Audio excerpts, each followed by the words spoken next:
तो हेलो दोस्तों, कैसे हो सारे के सारे। आज बात करने वाला है रिबूट में दिखाए गए मोस्ट फेवरेट एलियन सोकरॉक के बारे में। मैं बता दूँ, ये एक ऐसा एलियन है जिसे बेन अनलॉक न करे इससे पहले वहाँ पर वेल गैक्स आ गया था उसे रोकने के लिए। और ये रिबूट फ्रेंचाइज में दिखाए गए दूसरे सारे एलियंस से थोड़ा का अलग है और एकदम ही कूल है। इसकी पावर सबसे अलग है, इसकी पावर सबसे ज़्यादा कूल है। ये एलियन भी काफ़ी काम का और कमाल का है क्योंकि इसके पास बाकी सबसे एकदम ही अलग कूल पावर्स है जो कि दूसरे एलियंस को भी दे सकता है। लेकिन कैसे और ये है कहाँ से, वो सब आज की वीडियो में जानेंगे। और मैं टाइम वेस्ट नहीं करूँगा, it's time to begin match. तो सोकरॉक का प्लेनेट मिल्की वे से कई लाइट ईयर दूर था जिसका नाम था फुलमास, और यहाँ पर रहते थे फुलमनाइज। और ये कई सारे थे, इनकी संख्या काफ़ी सारी थी। प्लेनेट की बात करें तो ये प्लेनेट था इलेक्ट्रिक फोर्स से भरा हुआ, इसीलिए यहाँ पर मैग्नेटिक फोर्स भी थी। इसी प्लेनेट पर हर जगह पत्थर और चट्टानें थी जो कि इलेक्ट्रिक फोर्स से उड़ती रहती थी, और कुछ पत्थर में तो इलेक्ट्रिक फोर्स भी था। शायद इसी तरह से फुलमनाइज पैदा हुए, क्योंकि तुम लोग उनका बॉडी स्ट्रक्चर देख सकते हो। उनका बॉडी स्ट्रक्चर कुछ पत्थर वाला है, ऐसे पत्थर जिनके अंदर जो एनर्जी होती है वो एक इलेक्ट्रिक फोर्स होती है। अगर वो इलेक्ट्रिक फोर्स भी खत्म हो जाए तो वो बॉडी भी एकदम ढह जाती है, पत्थर गिर पड़ता है। तो शायद फुलमनाइज इसी तरह यहाँ पर पैदा हुए, उन पत्थर्स में से जिनके अंदर इलेक्ट्रिक फोर्स होती है। और यही वजह है कि ये लोग इसी फोर्स का यूज़ करके अलग अलग वेपन्स बना सकते हैं। बात करें इस स्पीसीज़ की तो ये एग्रेसिव होती है। इन्होंने यहाँ की फोर्सेस का बहुत ही ज़्यादा यूज़ करके कई सारे स्ट्रक्चर्स बनाए, वेपन्स बनाए, कार्स बनाई। वो यहाँ का सारा इलेक्ट्रिक फोर्स यूज़ करते गए बिना सोचे समझे, जैसे आज इंसान कर रहा है। एक दिन यहाँ का सारा फोर्स खत्म हो गया और प्लेनेट डिस्ट्रॉय हो गया, और अब सभी फुलमनाइज यूनिवर्स में भटकने लगे एक नए प्लेनेट की खोज में।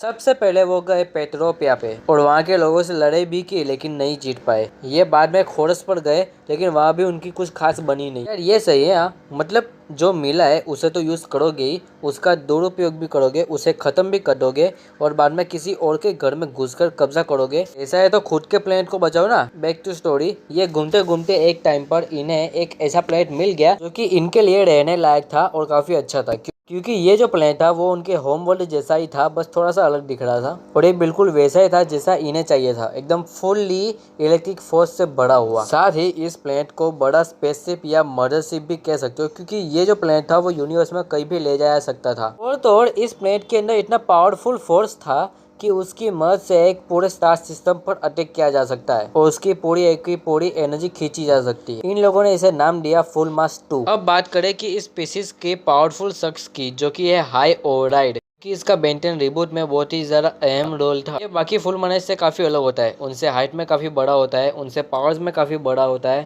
मतलब इसके पास बाकियों से ज़्यादा पावर्स होती है, ज़्यादा स्ट्रेंथ और पावर्स रखता है। इसकी जो इलेक्ट्रिक फोर्स होती है वो पर्पल कलर की होती है, इयोन जैसे ही। इसकी पावर लेवल इतनी ज़्यादा है कि ये दूसरे फुलमनाइज को कंट्रोल कर सकता है, फिर चाहे वो बेन ही क्यों ना हो। और वो उन सभी फुलमनाइज को कंट्रोल करके उनकी इलेक्ट्रिक फोर्स को भी पर्पल बना सकता है। इसके बाद वो फुलमनाइज और भी ज़्यादा डिस्ट्रक्टिव हो जाता है, और इसने एक्चुअल में बेन को भी पोजेस कर लिया था, उसे भी कंट्रोल कर लिया था। और अगर ये चाहे तो किसी भी फुलमनाइज को कंट्रोल करके उसकी एनर्जी से किसी भी प्लेनेट को खत्म कर सकता है। खैर, इसकी पावर के ऊपर मैं एक अलग से वीडियो बना लूंगा, अभी तो बस इतना ही जानो। वापस आते हैं फुलमनाइज के ऊपर और उनकी पावर्स के बारे में बात करते हैं। तो सोकरॉक बाकी इलेक्ट्रिक एलियंस से अलग है। इसकी पावर से ये वेपन क्रिएट कर सकता है, पावरफुल इलेक्ट्रिक बीम और हाई स्पीड लाइटनिंग वेव भी छोड़ सकता है। यह फोर्स फील्ड क्रिएट कर सकता है और अपनी एनर्जी को खतरनाक तरीके से एब्जॉर्प्शन भी कर सकता है, और यह वर्म होल भी बना सकता है। अब बात करते हैं इसके वीकनेस की। तो सोकरॉक की फिजिकल वीकनेस नहीं है, लेकिन इसे हाई ओवरराइड कंट्रोल कर सकता है, यही सबसे बड़ी वीकनेस है। और एक दूसरी वीकनेस है, वो है हीट ब्लास्ट की हीट, कि अगर एक पावरफुल हीट इन्हें हीट करेगी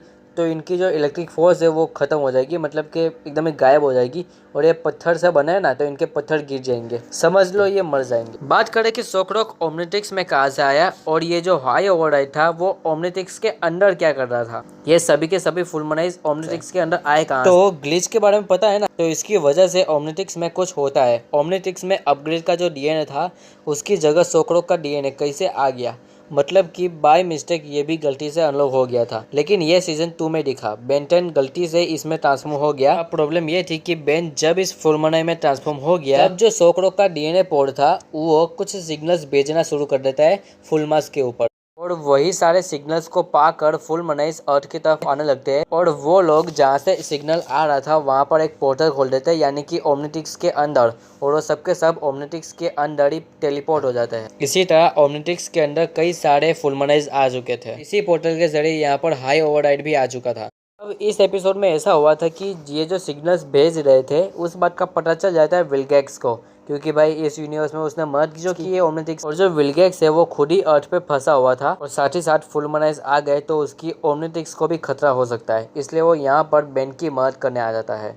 जिसके बाद बेन और विलगैक्स की थोड़े समय के लिए दोस्ती हो जाती है और बेन और विली दोनों ही ओमनीट्रिक्स के अंदर चले जाते हैं। यहीं पर उन्हें ग्लिच और हाई ओवरराइड मिलता है जो ओमनीट्रिक्स में एक पोर्टल से आ चुका था। ये तीनों उससे लड़ते हैं, ओमनीट्रिक्स को रिबूट करते हैं, हाई ओवरराइड को वापस भेज देते हैं और सब कुछ ठीक हो जाता है।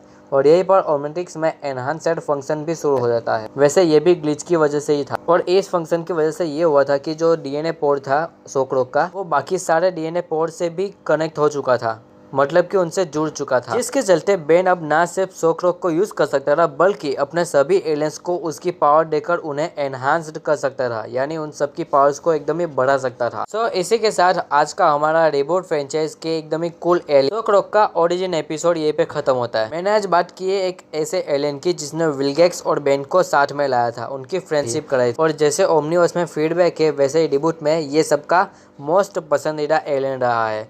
तो इसी के साथ आज का वीडियो भी खत्म होता है।